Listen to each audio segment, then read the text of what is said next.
نحمده ونصلي على رسوله الكريم أما بعد فأعوذ بالله من الشيطان الرجيم بسم الله الرحمن الرحيم رب اشرح لي صدري ويسر لي أمري واحلل عقدة من لساني يفقهوا قولي۔ اور جب میرے بندے آپ سے میرے بارے میں سوال کریں تو کہہ دیجئے بے شک میں قریب ہوں، میں پکارنے والے کی پکار کا جواب دیتا ہوں جب وہ مجھے پکارے۔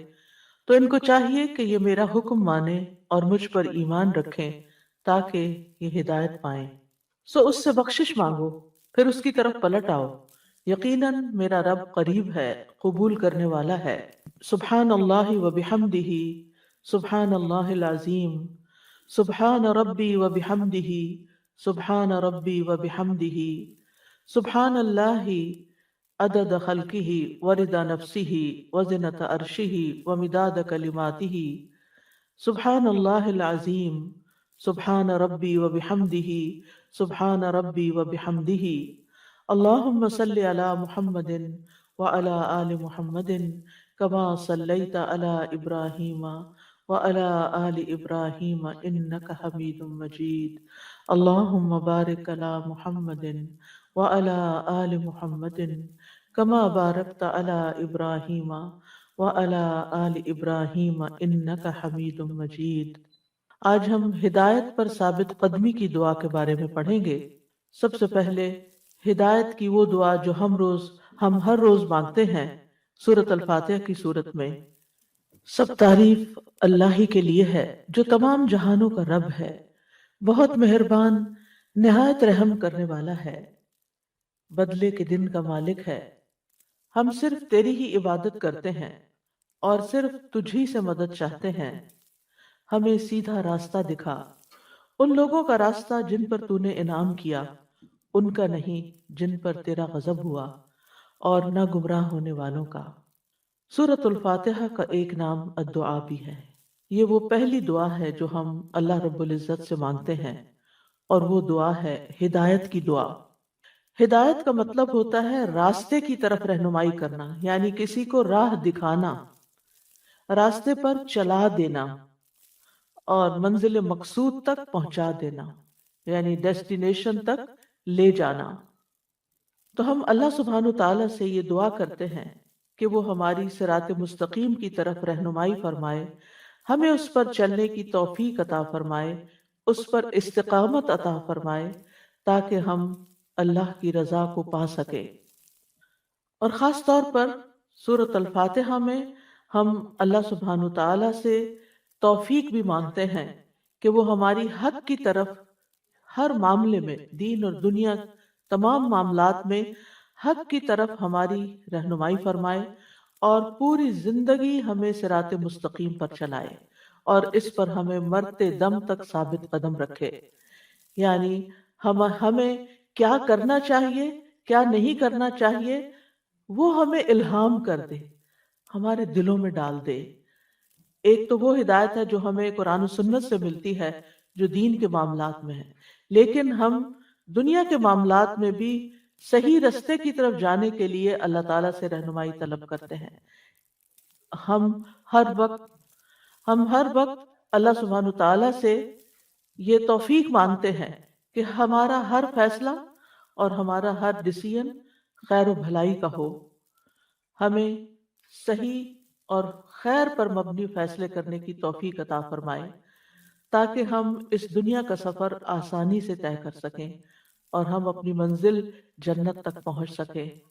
تو ہدایت ماننے سے مراد حق کی معرفت ماننا ہے، حق کو پہچاننے کی صلاحیت مانگنا ہے، اور پھر اس پر عمل کرنے کی دعا بھی ہے یہ۔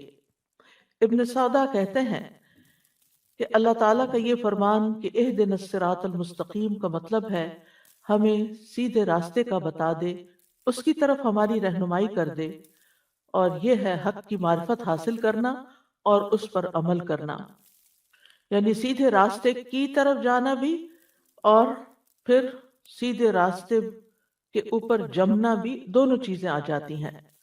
راستے کی طرف ہدایت کا مطلب یہ ہے کہ ہمیں اسلام کی رہنمائی نصیب ہو، یعنی ہم اسلام کے راستے پر آ جائیں، اور پھر اسلام کے علاوہ باقی تمام چیزوں کو ہم چھوڑ دیں اور صرف دین اسلام کو لازم کر لیں۔ اور پھر اس کے بعد جب دین اسلام میں داخل ہو جائیں تو پھر دین کی تمام اقسام جو ہیں ان کے اندر جو دینی رہنمائی کی تفصیل ہے، ڈیٹیل ہے، یا رب ہمیں وہ بھی پتہ چل جائے۔ یعنی ایک ہے دین کی طرف آنا، الحمدللہ ہم سب بورن مسلم ہیں، اور بہت سے ایسے لوگ ہیں جن کو اللہ تعالیٰ نے اسلام کی طرف ہدایت دے دی، وہ مسلمان ہو گئے، اسلام میں داخل ہو گئے، لیکن داخل ہونے کے بعد بھی ہمیں ہدایت چاہیے ہوتی ہے۔ اور وہ ہدایت کیا؟ کہ ہمیں دین کی جو مختلف معاملات ہیں، جو اس کی تفصیلات ہیں، ان کا بھی علم ہو۔ مثال کے طور پر مسلمان ہو گئے، اب نماز پڑھنی ہے، نماز کیسے پڑھنی ہے، اس کے لیے ہمیں پوری رہنمائی چاہیے، یعنی تکبیر تحریمہ سے لے کر سلام پھیرنے تک ایچ اینڈ ایوری سٹیپ کو کس طرح ادا کرنا ہے، اس کے لیے ہمیں پراپر رہنمائی چاہیے۔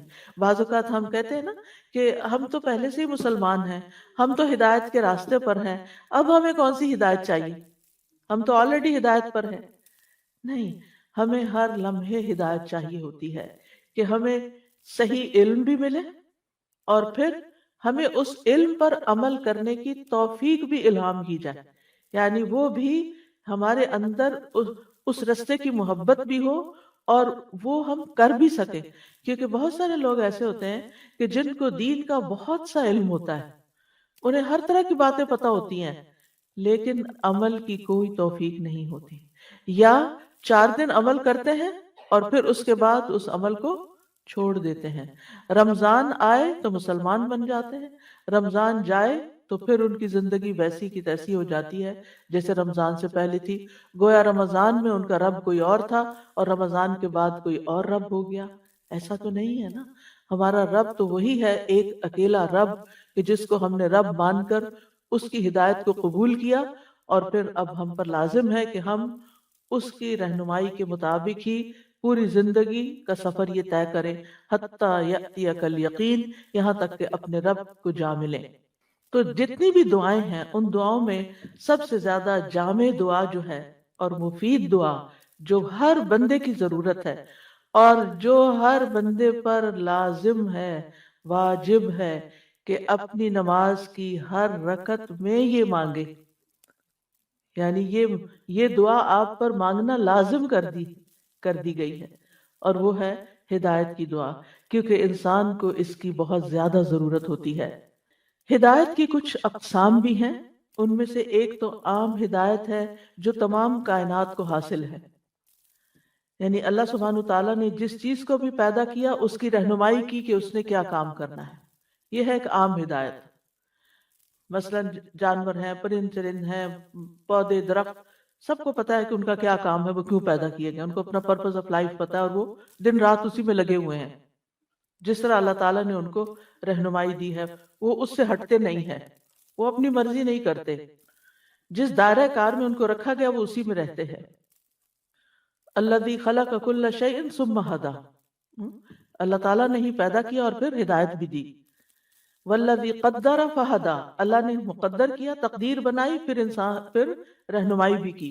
تو یہ تو سب کے لیے۔ اسی طرح یہ بنیادی رہنمائی انسان کو بھی حاصل ہے کہ مثلاً اس کو جب بچہ پیدا ہوتا ہے تو آپ دیکھیں کہ وہ روتا ہے، اور اگر ماں کے سینے کے ساتھ لگایا جائے تو فوراً دودھ چوسنے لگتا ہے۔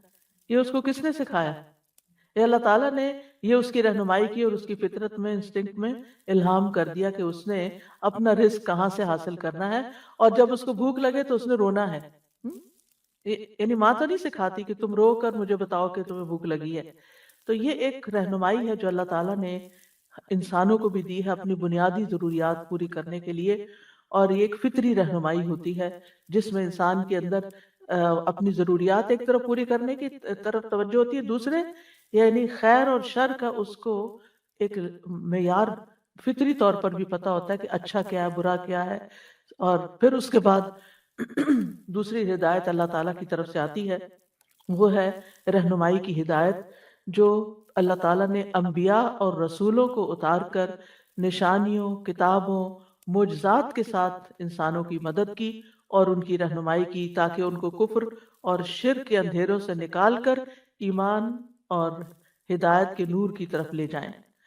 اور اسی کے لیے اللہ تعالیٰ فرماتے ہیں یاسین والقرآن الحکیم انک لمن المرسلین علی صراط مستقیم۔ اور پھر سورۃ شورى میں آتا ہے وانک لتہدی الی صراط مستقیم، کہ یقیناً آپ لوگوں کو صراط مستقیم کی طرف رہنمائی کرتے ہیں۔ تیسری قسم کی ہدایت توفیق کی ہدایت ہے، اور یہ صرف اللہ سبحانہ وتعالیٰ کے ساتھ خاص ہے۔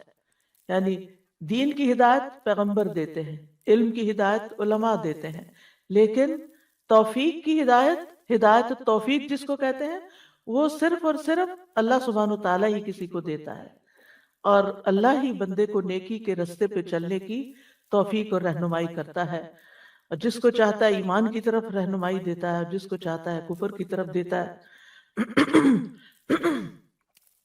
اسی کے بارے میں اللہ تعالیٰ فرماتے ہیں انک لا تہدی من احببت ولکن اللہ یہدی من یشاء وہو اعلم بالمہتدین۔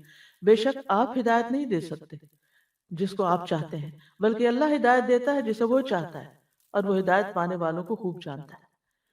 تو علمی رہنمائی پیغمبر کرتے ہیں، لیکن توفیق کی رہنمائی اللہ ہی کرتا ہے۔ چوتھی رہنمائی ہے جنت یا جہنم کی طرف۔ اللہ سبحانہ وتعالیٰ لوگوں کو جنت یا جہنم کی طرف ہدایت دیتا ہے، مومنوں کو وہ جنت کے راستے کی طرف ہدایت دیتا ہے اور دوسروں کو جہنم کا راستہ دکھاتا ہے۔ اسی لیے جب جنتی جنت میں پہنچیں گے تو وہ کیا کہیں گے؟ الحمدللہ الذی ہدانا لہذا وما کننا لنہتدی لولا ان ہدانا اللہ۔ سب تعریف اللہ کے لیے جس نے اس راستے کی طرف ہماری رہنمائی کی کہ جس پہ چل کے آج ہم یہاں جنت میں پہنچ گئے ہیں، اور ہم ہدایت پانے والے نہ تھے اگر اللہ ہمیں ہدایت نہ دیتا۔ اور جہنمیوں کے بارے میں اللہ تعالیٰ کیا فرمائیں گے؟ احشر الذین ظلموا وازواجہم وما کانوا یعبدون من دون اللہ فاہدوہم الی صراط الجحیم۔ اکٹھا کر دو ان سب کو جنہوں نے ظلم کیا اور ان کے ساتھیوں کو بھی، اور انہیں بھی جن کی وہ عبادت کرتے تھے اللہ کو چھوڑ کر، بس جہنم کے راستے کی طرف ان کو ہدایت دو، یعنی انہیں جہنم کا راستہ دکھا دو۔ اور ہدایت کا آخری مرتبہ کیا ہے؟ ابن قیم کہتے ہیں ہدایت کا ایک اور مرتبہ ہے، اور یہ اس کا سب سے آخری مرتبہ ہے، اور وہ ہے قیامت کے دن جنت کے راستے پر چلانا۔ بس جس کو اس دنیا کے گھر میں صراط مستقیم کی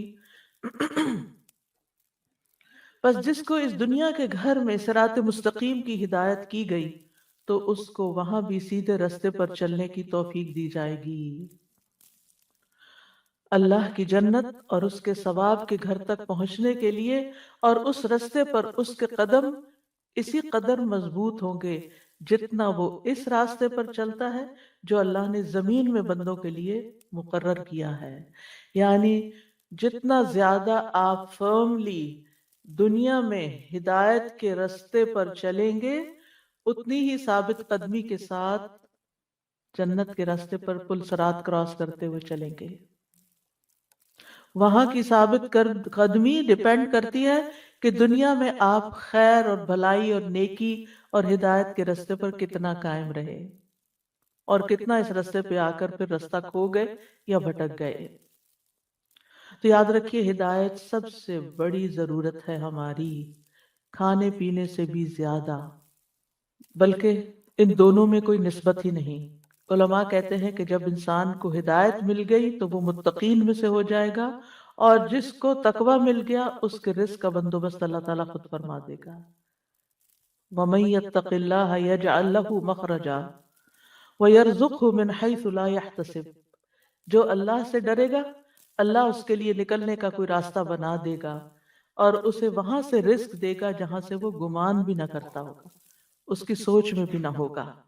تو گویا جب انسان اللہ کے راستے پر چلتا ہے، ہدایت کے راستے پر چلتا ہے، اور اس کو اپنی دنیا پر ترجیح دیتا ہے، تو اللہ سبحانہ وتعالیٰ اس کی دنیا کا ذمہ بھی خود لے لیتا ہے۔ یاد رکھیے انسان ہر کام میں ہدایت کا محتاج ہے، ہر کام میں، دین کا ہو دنیا کا ہو، کھانا پینا ہو یا واش روم جانا ہو، ہر سٹیپ پر ہمیں صحیح طریقے سے ہر کام کو کرنے کی ضرورت ہے۔ ہمارے نبی نے ہمیں غسل کرنے کا بھی پراپر طریقہ سکھایا ہے، مردوں کو دفنانے کا طریقہ بھی سکھایا ہے، دفنانے سے پہلے کیسے ان کو نہلانا ہے اس کی بھی ساری ڈیٹیل بتائی ہیں، کفن کیسے پہنانا ہے وہ بھی تفصیلات بتائی ہیں، قبر کیسے کھودنی ہے، قبر میں لٹانا کس طرح ہے وہ سب بھی بتایا۔ کون سا معاملہ ہے جس میں ہمیں رہنمائی نہیں دی گئی، ہدایت نہیں دی گئی؟ یہ الگ بات ہے کہ ہم نہیں جانتے تو نہیں جانتے، ہم اس رستے پر نہیں چلتے تو نہیں چلتے، ورنہ اللہ سبحانہ وتعالیٰ نے تو کوئی کمی نہیں چھوڑی۔ تو انسان اپنے ظاہری معاملات میں اور اپنے باطن میں، اپنے دل کے معاملات میں رہنمائی کا محتاج ہے۔ وہ کام جو بغیر علم اور ہدایت کے کر چکا ہے ان پر توبہ کا محتاج ہے کہ توبہ کیسے کرنی۔ توبہ کا بھی ایک طریقہ ہے، آپ کو پتا 5 سٹیپس ہیں توبہ کے۔ توبہ ایک لفظ ہے لیکن اس کی بھی ڈیٹیلز ہیں۔ وہ کام جن میں ان کو یعنی انسان کو مکمل رہنمائی نہیں ملی ابھی تک، ان میں مزید رہنمائی کا محتاج ہے۔ یعنی ہم دین کے، دنیا کے تمام معاملات سے واقف نہیں ہیں، ہمارے لیے کیا خیر ہے کیا شر ہے، کیا کرے کیا نہ کرے، ہر چیز کی ڈیٹیلز ہمیں معلوم نہیں ہے، اسی لیے ہمیں ساری زندگی سیکھتے رہنے کی ضرورت ہے۔ علم کا سفر کسی ایک مقام پر آ کر ختم نہیں ہو جانا چاہیے، ساری زندگی سیکھنا چاہیے اور سیکھتے رہنا چاہیے۔ پھر اسی طرح وہ کام جن کو کرنے کا ارادہ ہے مگر قدرت حاصل نہیں، ان پر قدرت کا محتاج ہے۔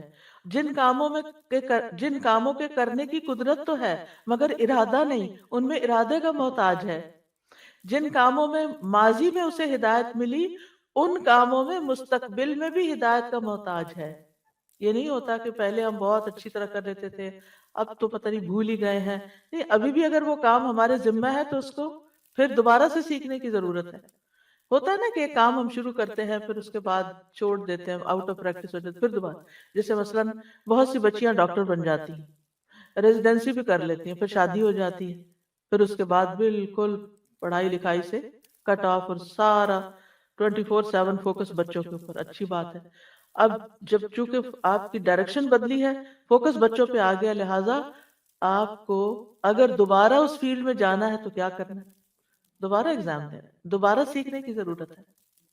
تو اسی طرح کوئی بھی کام ہو، صرف ڈاکٹری نہیں، کوئی بھی کام ہو جسے ہم کرتے تھے اور بہت فائدے کا تھا اور پھر ہم نے چھوڑ دیا، اب دوبارہ کرنا چاہتے ہیں تو دوبارہ سیکھنا ہوگا۔ تو ان ساری چیزوں میں ہمیں رہنمائی چاہیے، ہدایت چاہیے، علم چاہیے۔ لہذا اگر کوئی یہ کہے کہ بندہ کس کس چیز کی ہدایت مانگے، تو یاد رکھیے کہ زندگی کے اجمالی طور پر ہم کہیں گے کہ زندگی کے تمام امور میں، لیکن خاص طور پر توبہ کی ہدایت، کہ اللہ مجھے توبہ کی توفیق عطا کر، کیونکہ جن گناہوں میں ہم ملوث ہو جاتے ہیں وہ ہدایت کے اپوزٹ ہوتے ہیں، وہ ہدایت کے مخالف ہوتے ہیں، یعنی ہم صحیح راستے پہ نہیں جا رہے۔ اگر ہم کوئی گناہ کریں تو اس کا مطلب ہم صحیح راستے پہ نہیں جا رہے، ہم رستہ بدل چکے ہیں، اور اگر رستہ بدل چکے ہیں تو پھر نتیجہ بھی اس کا ویسے ہی نکلے گا، انجام ویسا ہو جائے گا۔ لہٰذا ہمیں صحیح راستے پہ چلنے کی ضرورت۔ اگر آپ اپنی ڈیسٹینیشن تک پہنچنا چاہتے ہیں تو آپ کو صحیح راستے پر چلنا ہوگا۔ آپ اگر ایسٹ کی طرف جا رہے ہیں تو ایسٹ کی ڈائریکشن میں مڑیں گے، اگر ویسٹ کی طرف آپ کو جانا ہے تو ویسٹ کی ڈائریکشن میں مڑیں گے، ورنہ آپ کبھی بھی اپنی ڈیسٹینیشن پہ نہیں پہنچ سکتے۔ تو انسان جن گناہوں میں مبتلا ہو جاتا ہے وہ دراصل اپنا راستہ کھو دیتا ہے، اور ضلال کا ہدایت کا اپوزٹ دلال ہوتا ہے۔ ضلال کا مطلب ہوتا ہے رستہ گم کر بیٹھنا۔ ضالین وہ ہوتے ہیں جنہوں نے اپنا رستہ ہی گم کر دیا، جن کو پتہ ہی نہیں کہ کس راستے پہ چلنا ہے تاکہ ہم اپنی منزل تک پہنچے۔ منزل کا انہیں پتہ ہے لیکن رستہ درست نہیں ہے۔ پھر اگر آپ سمجھتے ہیں کہ آپ توبہ بھی کر رہے ہیں، آپ کو اپنی غلطیوں کا بھی احساس ہے، اب آپ بالکل صحیح اللہ کی مرضی کے مطابق زندگی بسر کر رہے ہیں، کوئی جان بوجھ کے غلط کام نہیں کر رہے، صحیح راستے پہ چل رہے ہیں، آپ سمجھتے ہیں کہ آپ ایک ہدایت یافتہ حالت میں ہیں، تو کیا اب ہدایت کی ضرورت نہیں رہی؟ اب بھی ضرورت ہے۔ اب ضرورت ہے ثابت قدمی کی، کہ اسی راستے پر رہیں پھر کوئی غلط ایگزٹ نہ لے لیں، کیونکہ آپ نے دیکھا ہوگا جتنے بھی چاہیں آپ ماہر ڈرائیور بن جائیں، لیکن بہت دفعہ دھوکا کھا جاتے ہیں اور لین بدل لیتے ہیں، جو ہی لین بدلتے ہیں آپ غلط ایگزٹ پہ نکل جاتے ہیں اور منزل سے بہت دور ہو جاتے ہیں۔ لہٰذا اگر آپ سمجھتے ہیں کہ اس وقت رمضان کا مہینہ ہے اور آپ بہت اچھی طرح ہر چیز پوری کر رہے ہیں، نمازیں بھی وقت پر ہو رہی ہیں، روزے بھی ٹھیک جا رہے ہیں، دین بھی سیکھ رہے ہیں، قرآن بھی پڑھ رہے ہیں، سب اچھا اچھا اچھا ہو رہا ہے، لیکن کتنا خطرہ ہے کہ رمضان ختم ہوتے ہی پھر ہم وہی کام نہ شروع کر دیں جو پہلے کرتے تھے۔ تو اس رستے پر استقامت کی ضرورت ہے، اس کے لیے ہدایت کی دعا کرنی چاہیے۔ پھر مستقبل میں ہدایت کی ضرورت ہے، کیونکہ آہستہ آہستہ سیچوریشن آنے لگتی ہے نا، ہم ایک کام کرتے ہیں پھر تھوڑا سا کم ہوتا ہے، پھر تھوڑے دنوں کے بعد بیٹھ جاتے ہیں۔ نہیں، ہمیں نیکی میں آگے بڑھنا ہے، ہمارا آنے والا کل پاسٹ سے زیادہ بہتر ہونا چاہیے۔ پھر اسی طرح اگر ہم ہدایت اور تقوی پر ہیں تو ہمیں تقوی کی مزید تقوی چاہیے، وَآتَاهُمْ تَقْوَاهُمْ، اور پھر یہ کہ کامل ہدایت چاہیے، مکمل ہدایت چاہیے، ہیئر اینڈ دیئر چھوٹی موٹی نہیں کہ یہ کچھ یہ کر لیا، کچھ وہ کر لیا، کچھ دین کچھ دنیا۔ دنیا کا ویسے تو دنیا منع نہیں ہے، لیکن دنیا میں غلط کام منع ہے، لیکن جب ہم دنیا کا نام لیتے ہیں اس کا مطلب یہی لیتے ہیں کہ اپنی مرضی سے جینا۔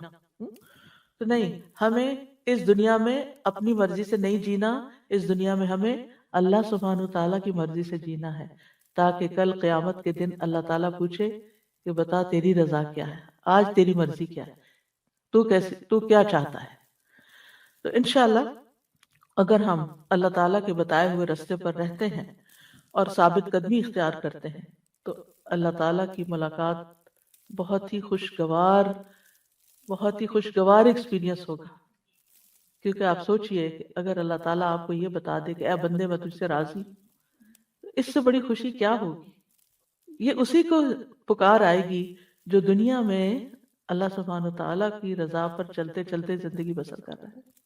تو بہرحال ہم سب کو ہدایت پر استقامت کی ضرورت ہے، اور ہدایت آج ہمارا موضوع بھی یہی ہے کہ ہدایت پر ثابت قدمی کی دعائیں، کہ ہمیں کچھ کام کرنے بھی ہیں اور پھر دعائیں بھی کرنی ہیں۔ استقامت کتنی ضروری ہے، اللہ سبحانہ وتعالیٰ نے اپنے نبی محمد صلی اللہ علیہ وسلم کو سورۃ ہود میں حکم دیا، وَاسْتَقِمْ كَمَا أُمِرْتَ، جیسے آپ کو حکم دیا گیا ہے اسی طرح آپ ثابت قدم رہیے، کسی کی مخالفت سے، کسی کے جھوٹے پروپیگنڈے سے، لوگوں کی اذیت والی باتوں سے آپ اپنا راستہ نہیں چھوڑیں گے۔ ہم جب دیکھتے ہیں کہ لوگ ہماری مخالفت کر رہے ہیں کسی بھی کام میں، دین کے کام میں، ہم وہ کام ہی چھوڑنے کو تیار ہو جاتے ہیں، لوگوں کو نہیں چھوڑتے، کام چھوڑ دیتے ہیں، گویا دوسرے لفظوں میں اللہ کو چھوڑ دیتے ہیں اور بندوں کو خوش کرنے میں لگ جاتے ہیں، جبکہ ہونا کیا چاہیے کہ انسان اللہ ہی کو راضی کرے۔ تو اگر پروفٹ صلی اللہ علیہ وسلم کو استقامت کا حکم دیا گیا ہے تو پھر ہر بندے کی کیا ضرورت ہے؟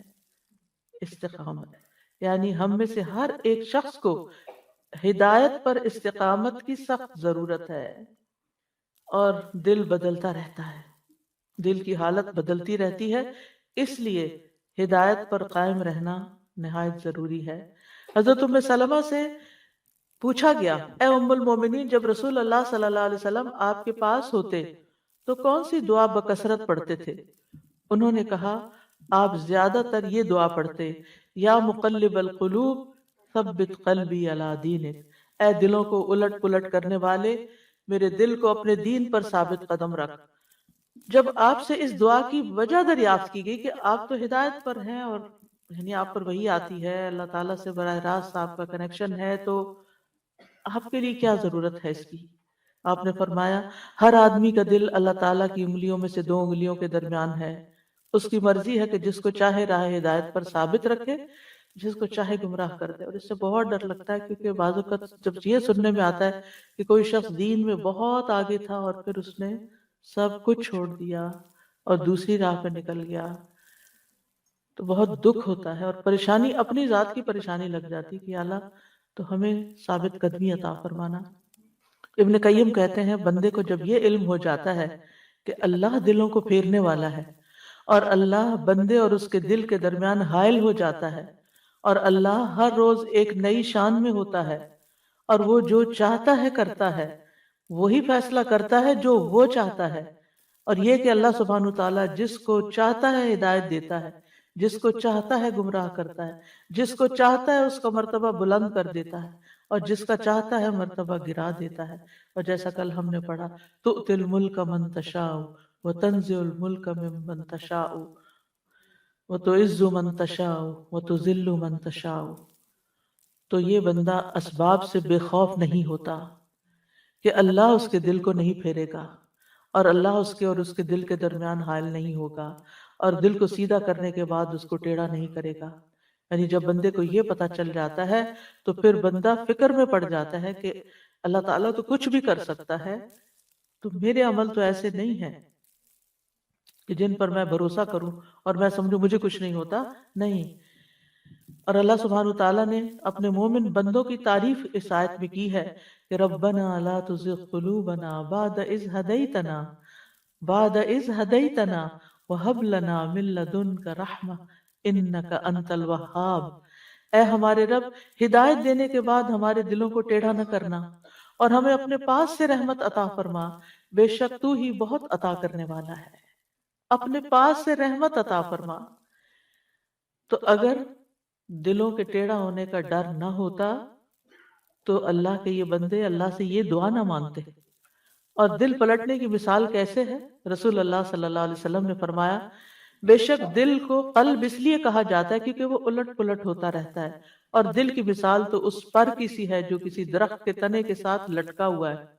دل بھی آپ دیکھیں نا، ایسی شیپ اس کی ایسی ہی ہے کچھ، وہ اسے الٹ پلٹ کرتی رہتی ہے، کبھی سیدھا کبھی الٹا، یعنی لٹکی ہوئی چیز جب ہوا کے تھپیڑوں سے آگے پیچھے ہوتی رہتی ہے۔ تو ہمارے آس پاس بھی خواہشات کی، شکوک و شبہات کی آندیاں چلتی رہتی ہیں، اور دل ہلتے جلتے رہتے ہیں۔ مقداد کہتے ہیں، میں نے رسول اللہ صلی اللہ علیہ وسلم کو فرماتے ہوئے سنا، آدم کا دل اس ہنڈیا سے بھی زیادہ تیزی کے ساتھ بدلتا ہے جو خوب کھول رہی، یعنی اس طرح چینجز آتی ہیں انسان کے دل میں۔ انبیاء ایمان کی کمی یا اس کے زوال سے خوف کھاتے تھے، اسی لیے ابراہیم علیہ السلام نے یہ دعا مانگی تھی، وَجْنُبْنِي وَبَنِيَّ أَن نَعْبُدَ الْأَصْنَامَ، کہ مجھے بھی اور میری اولاد کو بھی اس بات سے بچائے رکھنا کہ ہم بتوں کی عبادت کریں۔ ابراہیم علیہ السلام دعا مانگ رہے کہ یا اللہ میں کبھی بتوں کی عبادت نہ کروں۔ یوسف علیہ السلام نے کیا دعا مانگی تھی؟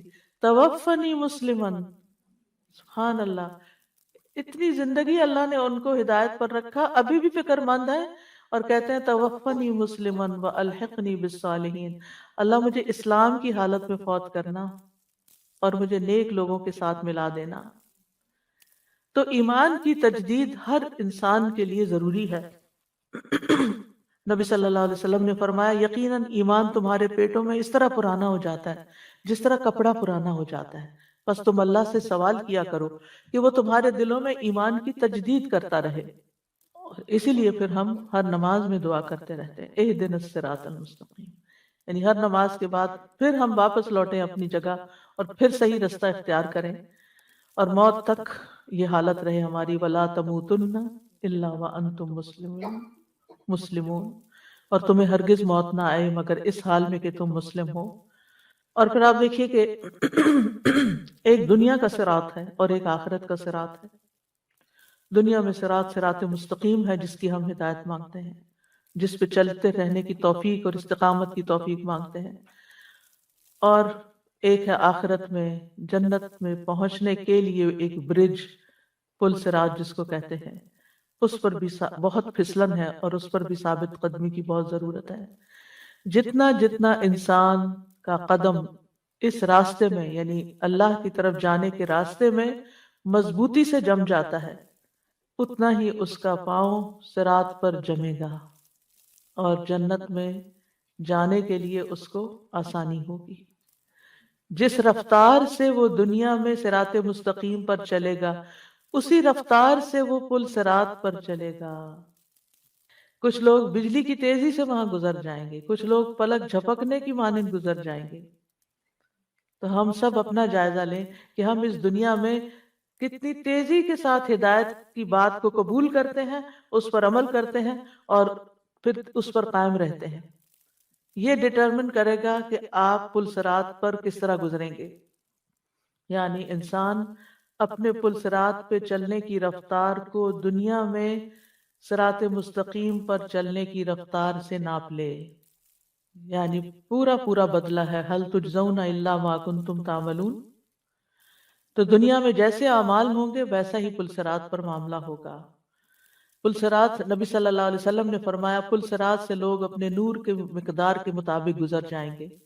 بعض وہ ہوں گے جو آنکھ جھپکنے کی دیر میں گزر جائیں گے، بعض وہ ہوں گے جو بجلی کی طرح، جیسے بجلی چمکتی ہے نا اتنی دیر میں گزر جائیں گے، بعض بادلوں کی طرح گزریں گے۔ یہاں آپ کو قریب میں بادل اڑتے نظر آتے ہیں نا، تو آپ نے دیکھا ہوگا کبھی کبھی بادل ذرا سے تیز چل رہے ہوتے ہیں، کبھی آہستہ۔ تو قیامت کے دن بھی پل صراط پر بھی کچھ لوگ اسی رفتار سے چل رہے ہوں گے اور پھر جا پہنچیں گے اپنی منزل کو۔ کچھ لوگ ستاروں کے ایک دوسرے پر حملہ کرنے کی طرح گزر جائیں گے، کچھ لوگ آندھی کی طرح گزر جائیں گے، کچھ لوگ گھوڑوں کی طرح، گھوڑوں کے دوڑنے کی طرح گزریں گے، کچھ آدمیوں کے دوڑنے کی طرح گزریں گے جیسے انسانوں کی دوڑ ہوتی ہے۔ پھر اس کے گزرنے کی باری آئے گی جس کو روشنی اس کے پاؤں کی پشت پر دی گئی، وہ چہرے، ہاتھوں اور پاؤں کے بل رینگ رینگ کے گزرے گا، جیسے کرال کرتے ہیں نا، ایسے کر کے پل صراط سے پار کرے گا۔ تو ہر ایک کا وہاں معاملہ مختلف ہوگا۔ دنیا میں بھی آپ دیکھیں کہ ایک سڑک ہوتی ہے، لیکن ایک گاڑی پرانی ہوتی ہے اور ایک گاڑی نئی ہوتی ہے، ایک لیٹسٹ ماڈل کی ہوتی ہے، تو ان دونوں کی رفتار میں بہت فرق ہوتا ہے۔ تو اگر دین کے معاملے میں بھی ہم اپنے علم پر صحیح طور پر اور جلد عمل کرنے والے ہوں گے اور اس پر جمے ہوئے ہوں گے تو انشاءاللہ وہاں بھی آسانی ہوگی۔ اب وہ کیا اسباب ہیں وہ کیا اسباب ہیں کہ جن کی وجہ سے ثابت قدمی نصیب ہوتی ہے؟ کیا کریں کہ ثابت قدم رہے؟ سب سے پہلے تو اس بات پر یقین کہ اللہ ہی ثابت قدمی عطا کرتا ہے۔ یثبت اللہ الذین آمنوا بالقول الثابت فی الحیات الدنیا وفی الآخرہ۔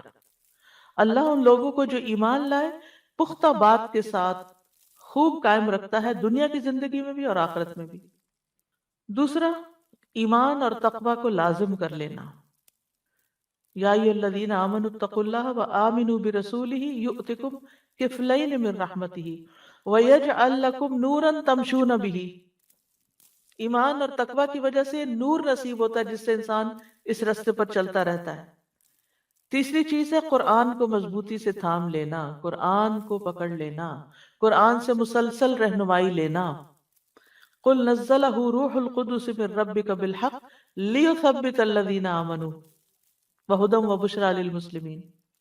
کہہ دیجئے اسے، یعنی قرآن کو، روح القدس نے تیرے رب کی طرف سے حق کے ساتھ تھوڑا تھوڑا کر کے نازل کیا ہے تاکہ ان لوگوں کو ثابت قدم رکھے جو ایمان لائے۔ اگر آپ ہفتے میں 2 دن بھی، ویکینڈ پر بھی قرآن کلاسز جاری رکھتے ہیں، 5 دن جاب کر کے، تو آپ دیکھیے کہ یہ تھوڑا تھوڑا بھی بہت فائدہ مند ہو جاتا ہے۔ انسان اس ڈوز کو لینے کے بعد دائیں بائیں ہونے لگتا ہے تو پھر دوبارہ ڈوز ملاتی ہے اور پھر دوبارہ اور پھر دوبارہ۔ تو کوئی نہ کوئی آپ مستقل ایسا طریقہ رکھیں، اپنے آپ کو باندھ لیں۔ یہ نہیں کہ ایک کورس کرنے کی حد تک، دس از اے لائف ٹائم جرنی، ساری زندگی کا سفر ہے۔ جب یہ ہاتھ سے چھٹے گا اندھیروں میں چلے جائیں گے۔ لہٰذا تلاوت کے ساتھ، حفظ کے ساتھ، اس کے فہم، تدبر، اس میں غور و فکر اور اس کے معنی کی ڈیپتھ میں جاتے رہیں۔ یہ ہے ثابت قدمی کا ذریعہ، لیثبت الذین آمنوا۔ پھر علم کے راستے پر لگے رہنا۔ نبی صلی اللہ علیہ وسلم نے فرمایا، جو شخص کسی راستے میں حصول علم کی خاطر چلا ہو تو اللہ اسے جنت کی راہوں میں سے ایک راہ پہ چلا دے گا۔ جس طرح کا راستہ ہوگا ویسی ہی آگے جنت ہوگی۔ پھر کیونکہ علم جو ہے وہ سینے کو کھولتا ہے، وسعت پیدا کرتا ہے، حتیٰ کہ سینہ پوری دنیا سے زیادہ وسیع ہو جاتا ہے۔ اس کے برعکس جہالت سینے کو تنگ کرتی، اس کو بند کر دیتی، اس کو قید کر دیتی ہے۔ تو جتنا جتنا بندے کا علم بڑھتا جاتا ہے اس کا سینہ کھلتا جاتا ہے۔ یعنی یہ اس علم کی وجہ سے ہوتا ہے جو رسول اللہ صلی اللہ علیہ وسلم سے ہمیں وراثت میں ملا ہے، جس کو علم نافع کہا جاتا ہے۔ پھر ہے انبیاء اور صالحین کی سیرت کو پڑھنا۔ یہ ہو نہیں سکتا کہ آپ کسی صحابی کی سیرت پڑھیں اور آپ کے آنسو نہ آئیں، ہو نہیں سکتا۔ ان کے ایمان قبول کرنے کے واقعات، ان کے استقامت کے واقعات، ان کے عبادت کے واقعات، ان کے صدقہ خیرات کے واقعات، یعنی پوری ایک رہنمائی ہے ان کی زندگی میں، خواتین ہوں یا مرد حضرات ہوں، صحابہ میں سے جو بھی ہوں، صحابیات ہوں، صحابہ کرام ہوں، ان کی زندگیاں ہمارے لیے مشعل راہ ہیں اور ہمارے لیے عمل کرنے کو آسان کر دیتے ہیں۔ لہٰذا کوئی نہ کوئی ایسا سلسلہ جاری رکھیں، یعنی اپنے ساتھ اپنے مطالعے کے لیے، یا آج کل تو الحمدللہ نیٹ پر بھی بہت کچھ اویلیبل ہے، لیکن صحیح کی تلاش آپ کا کام ہے کہ ایسے واقعات جو آپ کو، ایسی سیریز جو ہیں، سیرت کی سیریز جو ہیں یا سیرت صحابہ کی سیریز جو ہیں، ان کو اگر آپ اپنے سننے کا ایک معمول بنا لیں تو آپ کو استقامت نصیب ہوگی کہ صحابہ آخر دم تک جمے رہے، ہمیں بھی اسی رستے پر رہنا ہے۔ اسی طرح انبیاء کے واقعات ہیں جن میں آپ دیکھیں کہ ابراہیم علیہ السلام کی ثابت قدمی آخر وقت تک، موسیٰ علیہ السلام کی ثابت قدمی، کلا ان معی ربی سیہدین، میرے ساتھ تو میرا رب ہے، وہی مجھے ضرور ہدایت دے گا۔ فرعون کے جادوگروں کی ثابت قدمی۔ اگلی بات ہے اللہ کی راہ میں محنت اور کوشش کرتے رہنا۔ اللہ تعالیٰ کا فرمان ہے والذین جاہدوا فینا لنہدینہم سبلنا، اللہ کے دین کی خدمت کے لیے وقت نکالنا۔ کوئی نہ کوئی ایسا کام ضرور کریں، ہفتے میں ایک دن 1 گھنٹے کے لیے ہی کر لیں، 4 لوگوں کو بیٹھ جائیں، کوئی نہ کوئی سکھانے کا کام کریں، چاہے بچوں کو کریں، چاہے بڑوں کو کریں، چاہے گھر والوں کو کریں، چاہے اپنے ہسبینڈ کو کچھ سکھائیں بتائیں اگر ان کے پاس ٹائم نہیں پراپر سیکھنے کا۔ ہماری ایک اسٹوڈنٹ ریسنٹلی ان کی ایکسیڈنٹ میں وفات ہوئی اور ان کے ہسبینڈ بچ گئے، اور وہ جس سائڈ پر تھی وہاں سے گاڑی لگی اور وہ آن دا اسپاٹ ان کی ڈیتھ ہو گئی۔ تو ان کے ہسبینڈ کی آڈیو میں نے سنی، اور وہ کہہ رہے تھے کہ جس وقت اس کی وفات ہوئی ہے وہ قرآنی اور مسنون دعاؤں میں سے پڑھ پڑھ کے میرا پروننسیشن ٹھیک کروا رہی تھی، اور وہ یہ دعا پڑھتے ہوئے اس کی ڈیتھ ہوئی۔ اور آ رہی تھی ایک اس نے کووڈ میں ایک کورس شروع کروایا تھا آن لائن، اور ان لوگوں کا وہ کورس ختم ہوا تو انہوں نے انوائٹ کیا کہ اب حالات اچھے ہو گئے، ہم آپ سے ملاقات چاہتے ہیں، آپ ہمیں آ کے درس دیں۔ اور جو ہی انہوں نے یعنی درس دینے کے بعد واپسی کا رستہ اختیار کیا تو ایکسیڈنٹ ہو گیا اور اسی میں وفات ہو گئی۔ تو اب دیکھیے کہ وہ موقع بھی اس بچی نے جانے نہیں دیا کہ میں اس وقت بھی اور کسی کو نہیں تو اپنے ہسبینڈ کو ہی سکھا دوں۔ کتنا مشکل کام ہے، لیکن اس کے لیے آسان ہے جس کے لیے اللہ چاہے۔ ہماری محبت کا تقاضا کیا ہے کہ ہم جو خیر خود سمیٹتے ہیں اس میں سے ان کے ساتھ بھی شیئر کریں، اور جب آپ عاجزی اور محبت کے ساتھ کریں گے تو ضرور وہ بھی لیں گے، کیونکہ ہم استاد بننے کی کوشش کرتے ہیں جو کہ درست نہیں۔ اگر ہم آرام سے، پیار سے، محبت سے ان کے ساتھ وہ علم شیئر کریں گے جو ہم لیتے ہیں تو انشاءاللہ ان کو بھی فائدہ پہنچے گا۔ یعنی دنیا میں کوئی ایک بندہ بھی آپ کو ایسا نہیں ملتا کہ جس کے ساتھ آپ نالج شیئر کر سکیں، کیونکہ اس شیئرنگ کے ساتھ آپ کے اندر استقامت آتی ہے، موٹیویشن آتی ہے، اور آپ کا علم پختہ ہوتا ہے۔ ایک ہوتا ہے لینا اور ایک ہوتا ہے پھر دینا۔ جب آپ دینے لگتے ہیں تو پھر آپ جم جاتے ہیں، پھر آپ کو خود بھی اس میں لطف آنے لگتا ہے، پھر آپ اس کا یعنی کہ اس رستے میں اور کوشش کرتے ہیں، مزید سیکھتے ہیں۔ پھر ہے نیکی اور اطاعت کے کاموں میں لگے رہنا، یعنی کوئی نہ کوئی خیر کا کام، انسانوں کی مدد، لوگوں کو اچھے مشورے دینا، اپنی سکلز کے حساب سے، اپنی ایکسپرٹیز کے حساب سے دوسروں کی زندگی آسان کرنا۔ آپ کو طبی نسخے معلوم ہیں، آپ کو ایکسرسائز کروانا آتی ہے، آپ کو بہت اچھا کھانا پکانا آتا ہے، آپ کو یعنی کون سی سکل ہے جو آپ کے پاس ہے اس میں آپ دوسروں کی مدد کریں، یعنی کوئی ایسا کام کریں جس سے لوگوں کی زندگیاں آسان ہو۔ اب دیکھیں کہ ہماری ینگر جنریشن جو ہے، ہماری نئی فوج جو ہے، نئی بچیاں جو ہیں، وہ جس طرح پڑھائیوں میں اور جابز میں پڑھ گئی ہیں، ان کو گھرداری نہیں آتی۔ اب ان کو گھرداری سکھانا، کیونکہ ایک عورت کا گھر بنتا نہیں جب تک وہ گھر کو گھر نہیں سمجھتی یا گھر چلانا نہیں جانتی۔ یعنی آپ کسی بھی گھر میں مہمان کی طرح نہیں رہ سکتے، آپ کو اس کو اون کرنا پڑتا ہے، اور جب آپ کسی چیز کو اون کرتے ہیں تو پھر آپ کو ٹیک کیئر کرنی پڑتی ہے، اس کی رسپانسبلٹی لینی پڑتی ہے، اور اس کام کو کرنے کا پھر طریقہ سیکھنا پڑتا ہے۔ اور پہلے یعنی کہ آج کی بات ہی نہیں، ہم سب بھی اچھی طرح جانتے ہیں جب ہماری شادی ہوئی تھی تو ہم کتنے ماہر تھے مختلف کاموں میں، ساتھ ساتھ ہی سیکھا نا، اپنے آس پاس دائیں بائیں آگے پیچھے. لیکن ہمارے اور اب کی جنریشن میں ایک بڑا فرق ہے، ہم خاندانوں کے اندر رہتے تھے جس میں صرف ماں نہیں سکھاتی تھی، صرف ساس نہیں سکھاتی تھی، کوئی پھپھی، کوئی چچی، کوئی مامی، کوئی دوست، کوئی ہمسائی، کوئی کچھ کوئی کچھ. اور اب ان سارے رشتوں کی جگہ لے لی ہے یوٹیوب نے. اور جو کچھ سیکھنا وہاں سے، لیکن وہاں سے ایکسپیرینس نہیں آپ کو ملتا. وہ آپ کو ایک ریسیپی تو دے سکتے ہیں، اس کو دیکھ کے آپ 4 چیزیں جوڑ توڑ کے کچھ ملغوبہ بنا سکتے ہیں، لیکن وہ ٹیسٹ نہیں آ سکتا، وہ کوالٹی نہیں آ سکتی جو آپ کسی کو لائیو کام کرتے ہوئے دیکھ کے سیکھتے ہیں. تو یہ سکلز اگر آپ کو آتی ہیں تو آپ اپنی بہنوں کی بچیوں، بھانجیوں، بھتیجیوں، یعنی جس کو بھی آپ کر سکتے ہو ان کو اپنے سے مانوس کریں اور ان کے ساتھ یہ خیر کے کام کریں اور ان کو گھرداری سکھائیں. حتیٰ کہ رواداری یعنی رشتوں کو کیسے نبھانا ہے یہ بھی نہیں آتا، یعنی بہت پیچھے چلے گئے. خاندانی زندگی ہماری بہت کمزور ہو گئی ہے، فیملی لائف بہت ویک ہو گئی ہے، رشتوں کی پہچان نہیں. خود ہم اپنے آپ کو دیکھیں، کیا ہمیں اپنے بہنوں کے سب بہنوں بھائیوں کے بچوں کے نام آتے ہیں؟ اور اگر ان کے آتے ہیں اور اگر ان کے آگے بچے تو ان کے آتے نہیں. یہ رشتے ہیں، یہ قریبی رشتے ہیں جو وراثت میں بھی حصے دار بن جاتے ہیں، لیکن ہمیں ان کی بھی پہچان نہیں رہی. تو جب پہچان ہی نہیں رشتوں کی تو صلہ رحمی کہاں سے کریں گے؟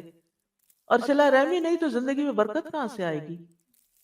ہم اپنے ایک خول میں بند ہو گئے، صرف میں، میری زندگی، میری سپیس، میری لائف اور میری پرائیویسی. اس سے زندگی نہیں گزرتی. یہ زندگی پرائیویسی کے لیے نہیں ہے، یہ زندگی اگلی زندگی کو بہتر بنانے کے لیے. اور اس کے لیے آپ کو اپنی ذات میں بھی اصلاح کرنی ہے، اپنے خاندان میں بھی کرنی ہے، اپنی ایکسٹینڈڈ فیملی میں بھی کرنی ہے، اپنی کمیونٹی میں بھی کرنی ہے، اور ایک مسلم امہ کے لیے بھی کام کرنا ہے. لیکن یہ سٹیپ بائی سٹیپ ہوتا ہے. پہلے ایک چھوٹا سرکل درست کیجئے، پھر اس کے بعد بڑا سرکل، پھر بڑا، پھر بڑا، پھر بڑا. کوئی بندہ بڑا کام نہیں کر سکتا جب تک وہ چھوٹا کام نہیں کرتا. 1000 میل کا سفر بھی پہلے سٹیپ سے ہوتا ہے. آپ ایک سٹیپ گھر سے نکالتے ہیں تو پھر آپ جہاز پہ بیٹھتے ہیں، پھر گاڑی پہ بیٹھتے ہیں، پھر جہاز پہ بیٹھتے ہیں، پھر آپ منزل پہ جا کے اترتے ہیں. تو یہ نہیں ہو سکتا کہ آپ گھر بیٹھے بیٹھے امیجنیشن میں کہیں پہنچ جائیں یا آپ ویڈیو دیکھ لیں خانہ کعبہ کی اور بیٹھے بیٹھے عمرہ کر لیں. یہ نہیں ہوتا. تو آپ کو ان ساری جگہوں پر اپنے رولز پلے کرنے ہیں. یعنی آپ اپنے دائرہ کار جس کو کہتے ہیں نا، کہ آپ کا دائرہ، وہ سرکل کیا ہے، یعنی جس کے اندر آپ نے یہ ساری ذمہ داریاں پوری کرنی ہیں. اور جتنے بھی ہمارے رشتے بنتے ہیں ان سب رشتوں کو نبھانا ہے. اب عید کا موقع آ رہا ہے، بڑا اچھا موقع ہے کہ جن رشتوں کو آپ بڑے عرصے تک بھولے رہے ہیں، ان سے ملاقات نہیں کی یا ان سے بات نہیں کی یا ان کو مبارکباد نہیں بھیجی، یہ سارے کام آپ اب کر سکتے ہیں. عید کا موقع ہے اور عید کے ساتھ ہی آپ عید کے دن یا عید کے اگلے دن سے آپ ساری لسٹ پہلے سے بنا لیں.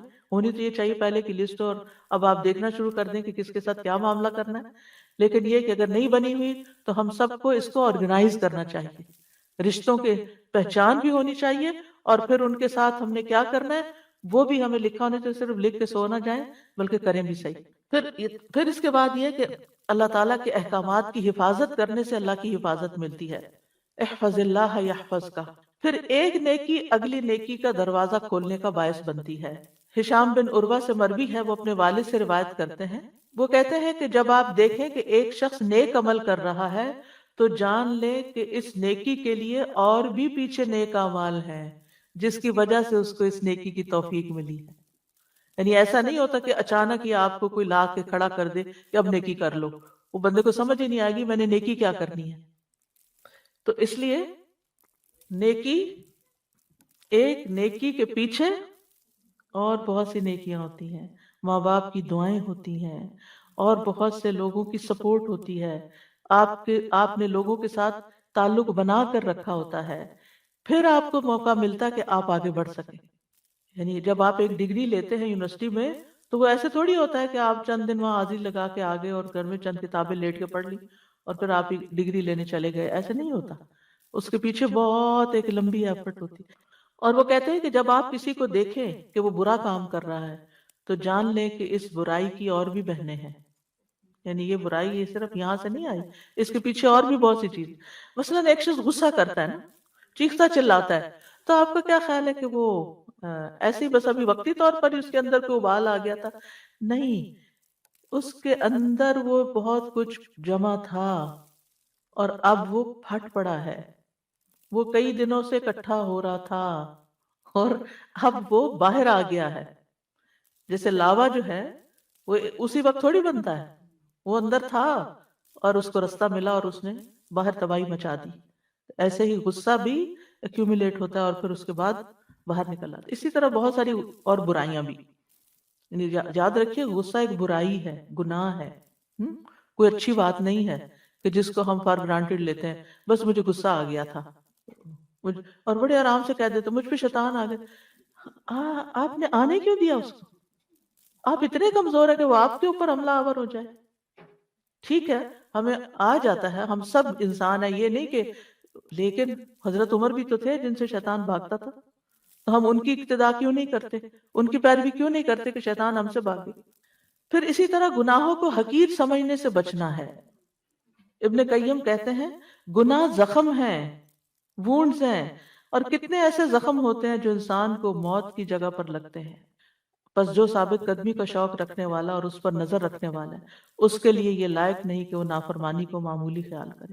یعنی کہیں ایسا نہ ہو کہ وہ زخم ہلاک کر دے، اور پھر ایسا نہیں ہو سکتا کہ وہ گناہ سے لذت حاصل کرے یا چھوٹے گناہوں کا ڈھیر لگا دے. قرآن مجید میں آتا ہے فَأَهْلَكْنَاهُمْ بِذُنُوبِهِمْ، ہم نے انہیں ان کے گناہوں کی وجہ سے ہلاک کیا. وہ کہتے ہیں کچھ زخم ایسے ہوتے ہیں جو اچانک حملہ کر دیتے ہیں اور قتل کر دیتے ہیں اور حملہ آور ہو جاتے ہیں اور اپنے صاحب کو تباہ کن حالت تک پہنچا دیتے ہیں اور انتہائی بدترین رہائش گاہ تک لے جاتے ہیں.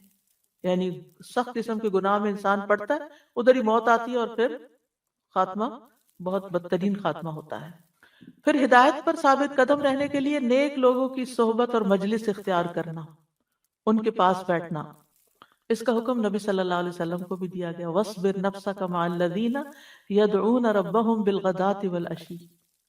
یہ نہیں کہ عوام کو ضرورت ہوتی ہے نیک لوگوں کے پاس بیٹھنے کی، خواص کو بھی ہوتی ہے، علماء کو بھی ہوتی ہے، دین کی تبلیغ کرنے ہر ایک کو ضرورت ہوتی ہے کہ وہ دوسروں سے انسپریشن لے اور ان کی وائبز بھی اس کے اندر آئیں، ان کی نیکی اور ان کے تقوی اور ان کے ایمان کی قوت اس سے فائدہ اٹھائے.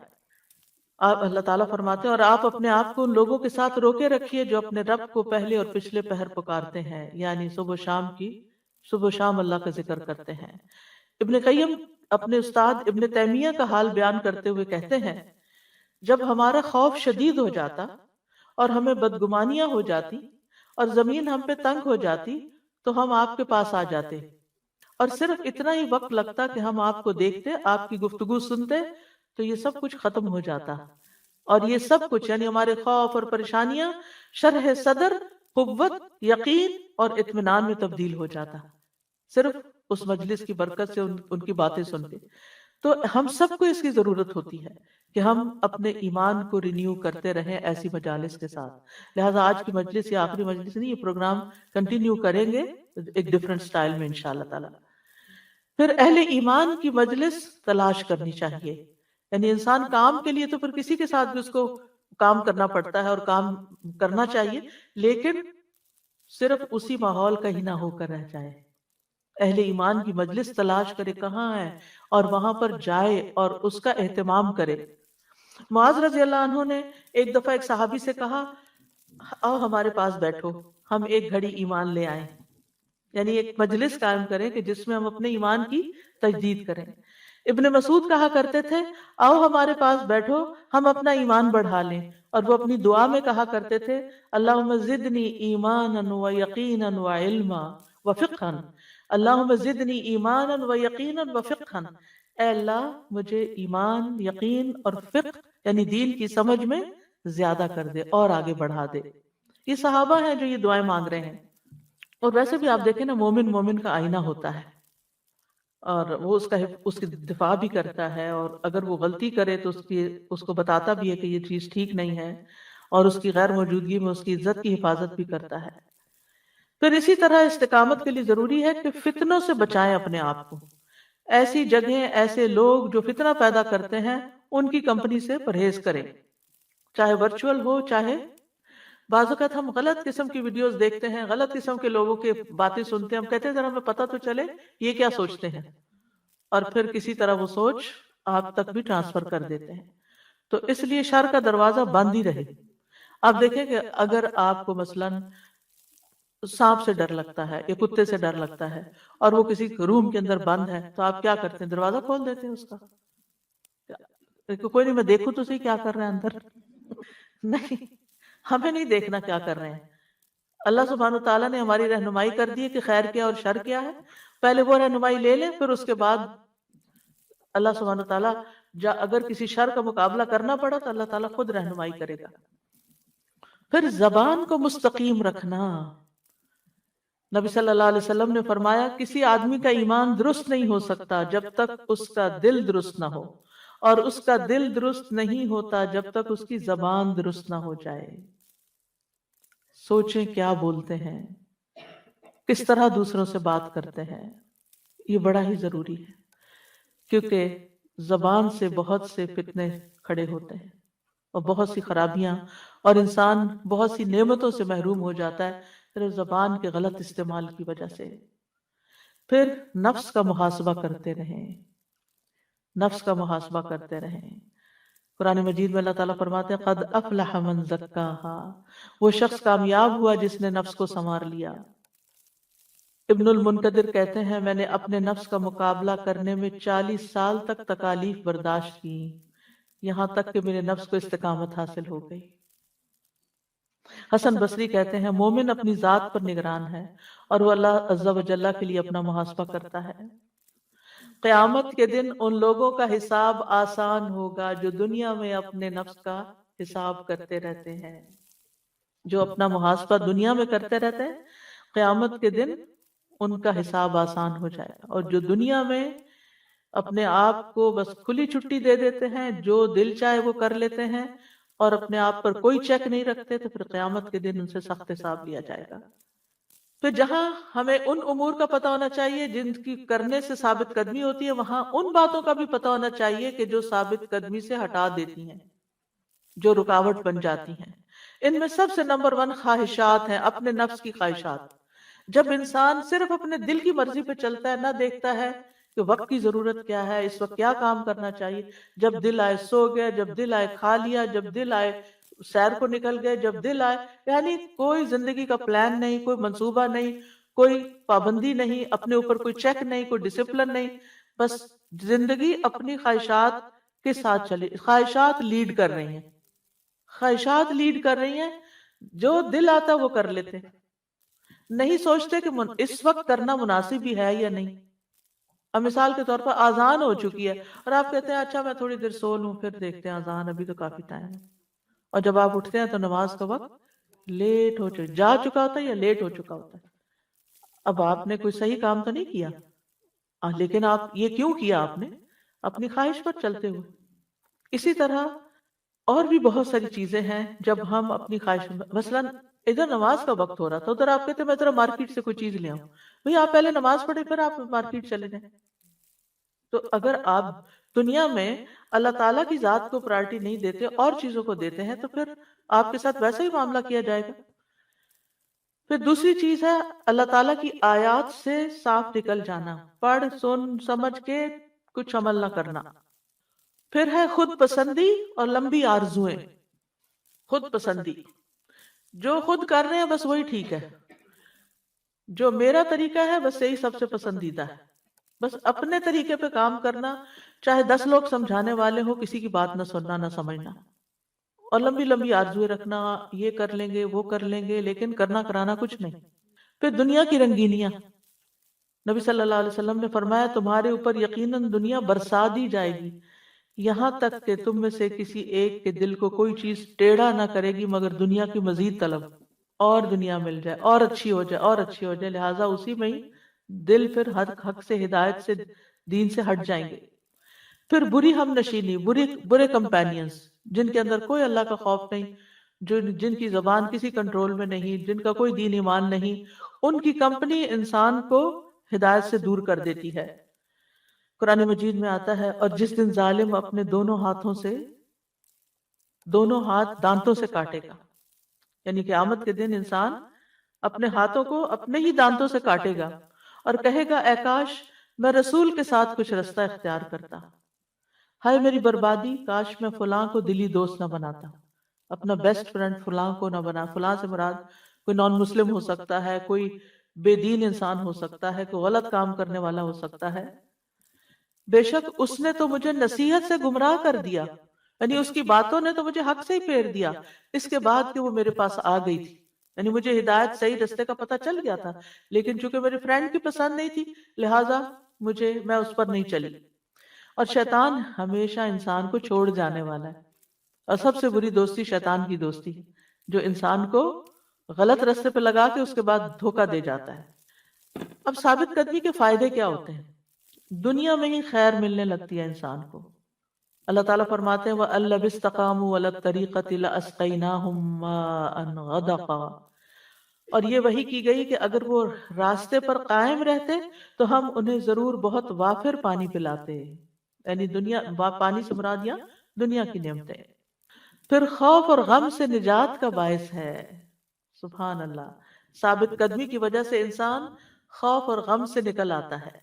ان الذين قالوا ربنا الله ثم استقاموا فلا خوف عليهم ولا هم يحزنون اولئك اصحاب الجنة خالدين فيها جزاء بما كانوا يعملون، یقیناً وہ لوگ جنہوں نے کہا اللہ ہمارا رب ہے پھر اس پر خوب قائم رہے تو ان پر نہ کوئی خوف ہوگا اور نہ وہ غمگین ہوں گے، یہی لوگ جنت والے ہیں جو اس میں ہمیشہ رہیں گے، یہ ان کے اعمال کا بدلہ ہے جو وہ کرتے رہے۔ پھر استقامت کی وجہ سے فرشتوں کا ساتھ ملنا، ان الذين قالوا ربنا الله ثم استقاموا تتنزل عليهم الملائكة الا تخافوا ولا تحزنوا وابشروا بالجنة التي كنتم توعدون نحن اولياؤكم في الحياة الدنيا وفي الآخرة، یقیناً جن لوگوں نے کہا اللہ ہمارا رب ہے پھر اس پہ قائم رہے، ان پہ فرشتے اترتے ہیں، ان سے کہتے ہیں نہ ڈرو نہ غم کرو اور اس جنت کی خوشخبری پاؤ جس کا تم سے وعدہ کیا جاتا ہے، ہم دنیا کی زندگی میں بھی تمہارے دوست ہیں۔ ایسے لوگ کب پھر تنہائی محسوس کرتے؟ وہ اکیلے تھوڑی فیل کرتے، وہ اکیلے ہونے کو زیادہ انجوائے کرتے ہیں، اور آخرت میں بھی تمہارے دوست ہیں، دنیا میں بھی ساتھ دیں گے آخرت میں بھی۔ تو اللہ تعالیٰ ایسے لوگوں کے کاموں میں فرشتوں کی مدد شامل کر دیتا ہے اور ان کے کام آسان ہو جاتے ہیں۔ پھر یہ کہ جو شخص اللہ کی اطاعت میں استقامت اختیار کرے اس کے لیے کیا خوشخبریاں ہیں۔ رسول اللہ صلی اللہ علیہ وسلم نے فرمایا سفید بال مومن کا نور ہے۔ اسلام میں جس آدمی کے بال سفید ہو جاتے ہیں تو ایسے ہر بال کی وجہ سے اس کو نیکی ملتی ہے، کریڈٹس ملتے ہیں اور اس کا ایک درجہ بلند ہو جاتا ہے۔ یعنی دین پہ چلتے چلتے آپ کے بال سفید ہو گئے تو ہر بال کے بدلے نیکی اور ہر بال کے بدلے درجہ بلند۔ کتنے بال ہیں کوئی گن سکتا آپ نے؟ اور مرتے دم تک عبادت کا اجر۔ عمرو بن مرہ الجہنی کہتے ہیں قبیلہ بنو قزاع میں سے ایک شخص رسول اللہ صلی اللہ علیہ وسلم کی خدمت میں حاضر ہوا اور عرض کیا میں گواہی دیتا ہوں کہ اللہ کے سوا کوئی معبود نہیں اور آپ اللہ کے رسول ہیں، اور میں 5 نمازیں پڑھتا ہوں اور رمضان کے روزے رکھتا ہوں اور اس کا قیام بھی کرتا ہوں اور زکوٰۃ بھی دیتا ہوں۔ رسول اللہ صلی اللہ علیہ وسلم نے فرمایا جو شخص ان اعمال پر فوت ہوا وہ صدیقین اور شہداء میں سے ہے، یعنی یہ استقامت کا فائدہ ہے، یعنی جس نے اپنی زندگی اس طریقے پر گزاری پھر اس کا انجام ایسا ہوگا۔ اور آخر میں آ جاتا ہے ثابت قدمی حاصل کرنے کے لیے دعائیں کرنا، یعنی ہدایت پر ثابت قدمی کی دعائیں۔ ان میں نمبر 1 تو وہی ہے اہدنا الصراط المستقیم، پھر ہے ربنا لا تزغ قلوبنا بعد اذ ہدیتنا وہب لنا من لدنک رحمہ انک انت الوہاب، اے ہمارے رب ہدایت دینے کے بعد ہمارے دلوں کو ٹیڑھا نہ کرنا اور اپنے پاس سے ہمیں رحمت عطا فرما، بلا شبہ تو ہی سب کچھ عطا کرنے والا ہے۔ یعنی دعا میں سے یہ وہ چیز ہے جو اپنے مقاصد میں بہت ہی اعلیٰ اور افضل ہے، کیونکہ جس کو استقامت نصیب ہو گئی ان کاموں کا کرنا نصیب ہو گیا، اور مستقل جو اللہ کو پسند ہے اور جن پہ اللہ راضی ہوتا ہے اور وہ ان پہ جم جاتا ہے، تو اس سے اچھی بات کیا ہو سکتی ہے؟ اور آپ دیکھیے، ہم سب اس ایکسپیرینس سے گزرتے ہیں کہ ہم اچھے کام کرتے رہنا چاہتے ہیں، لیکن کوئی نہ کوئی رکاوٹ، کوئی نہ کوئی مشکل آ جاتی ہے، کوئی غم آ جاتا ہے، کوئی پریشانی آ جاتی ہے، پھر ہم ہٹ جاتے ہیں، پھر واپس لانے میں بڑی مشکل ہوتی ہے اپنے آپ، عادتیں بنانے میں بڑی دیر لگتی ہے، روٹین بننے میں بڑا ٹائم لگتا ہے، روٹین ایک دن میں نہیں بنتی، اپنے آپ کو سخت ڈسپلن کرنا پڑتا ہے کہ اس وقت میں اتنا کام تو کرنا ہے، چاہے تھکے ہیں، چاہے نیند ہے، چاہے کچھ بھی ہے، یہ تو کرنا ہی کرنا ہے، اتنی دیر تو اس جگہ پر بیٹھنا ہی بیٹھنا ہے۔ تو یہ ساری چیزیں جو ہیں، یہ اگر انسان کو نصیب ہو جائے، یعنی جس کو اپنے نفس پہ کنٹرول ہو جائے، جو اپنی لائف کی باغ ڈور اپنے ہاتھ میں لے لے، ایک ہے نفس ہمیں رول کرے اور ایک ہے ہم نفس کو رول کریں، ایک ہے نفس ہمیں کنٹرول کرے اور ایک ہے ہم اس کو کنٹرول کر لیں کہ نہیں اے نفس، یہ تو اس وقت تمہاری بات نہیں مانی جائے گی، مجھے یہ کام کرنا ہے۔ تو اس کے لیے ربنا لا تزغ قلوبنا، کیونکہ جو دل ہوتے ہیں نا، خواہشات ہوتے ہیں، وہ رستہ بناتی ہیں ادھر ادھر، کوئی تعویل کر لیتے ہیں، کسی کا عذر بہانہ لے لیتی ہیں۔ تو اللہ ہمیں ٹیڑھا حق سے منحرف نہ کرنا، کیونکہ ہدایت کا اپوزٹ پھر انحراف ہوتا ہے، اور کبھی یہ جہالت کی وجہ سے ہو جاتا ہے، کبھی کسی جذباتیت کی وجہ سے ہو جاتا ہے۔ تو اور پھر یہ کہ ہمیں اپنے پاس سے رحمت عطا کر، کیونکہ ہمیں جو کچھ بھی ملتا ہے نا، وہ اللہ کی رحمت سے ہی ملتا ہے، ہمارے اپنے اختیار میں نہیں ہوتا۔ تو یہاں اللہ تعالیٰ کی عظیم رحمت کا سوال ہے، رحمتن میں تنوین ہے، یعنی بڑی رحمت عطا کر، اور رحمت میں ساری چیزیں شامل ہیں۔ امام فخر الدین رازی کہتے ہیں، جو دل میں ایمان، توحید اور معرفت کے نور کے حاصل ہونے کو شامل ہے، یہ بھی رحمت ہے اللہ کی۔ اعضاء اور جوارے میں اطاعت، یہ بھی اللہ کی رحمت ہے۔ معیشت کے اسباب کا آسان ہونا، یعنی روزی آسانی سے مل جانا، یہ بھی رحمت ہے۔ امن، صحت، تندرستی کا آسان اور حاصل ہونا، یہ بھی رحمت ہے۔ دنیا میں کفایت مل جانا کہ ضروریات پوری ہو رہی ہیں، یہ بھی رحمت ہے۔ موت آئے تو آسانی ہو جانا، یہ بھی رحمت ہے۔ قبر میں منکر نکیر کے سوالات کا آسانی سے جواب دے پانا، یہ بھی رحمت ہے۔ اور گناہوں کی بخشش ہو جانا وہاں، اور جنتوں کو پا لینا، یہ بھی رحمت ہے۔ تو جب ہم کہتے ہیں نا کہ من لدن کا رحمہ، ساری چیزیں اس میں مانگا کریں، ساری چیزیں آ گئی، ہر مسئلے کا حل ہے رحمت۔ زیادہ رحمتیں کس کام سے ملتی ہیں؟ درود شریف پڑھنے سے۔ ایک دفعہ پڑھتے ہیں، 10 دفعہ رحمت آتی ہے۔ جب کوئی چیز مشکل ہو رہی ہو نا، اور خاص طور پر جیسے میں اپنی روٹین اس لیے شیئر کر رہی تھا کہ آپ کو فائدہ ہو جائے، کسی کو کوئی ٹپ مل جائے، یعنی کہ جیسے روزہ کھلنے سے کچھ دیر پہلے جو بھی ہمارے دل میں دعائیں وہ مانگ لیں، لیکن جیسے 5 منٹ پہلے آپ صرف درود شریف پڑھنا شروع کر دیں۔ اسی طرح صبح سحری کھانے کے بعد آپ برتن وغیرہ سمیٹ رہے ہوتے ہیں، کر رہے ہوتے ہیں، نماز کی تیاری کر رہے ہوتے ہیں، اس سارے وقت کو درود شریف کے لیے خاص کر لیں، تاکہ سارے دن کے کام آپ کے بہت اچھے آسان ہو جائیں۔ تو اللہ کی رحمت آئے تو بہت سے کام آسان ہو جاتے ہیں۔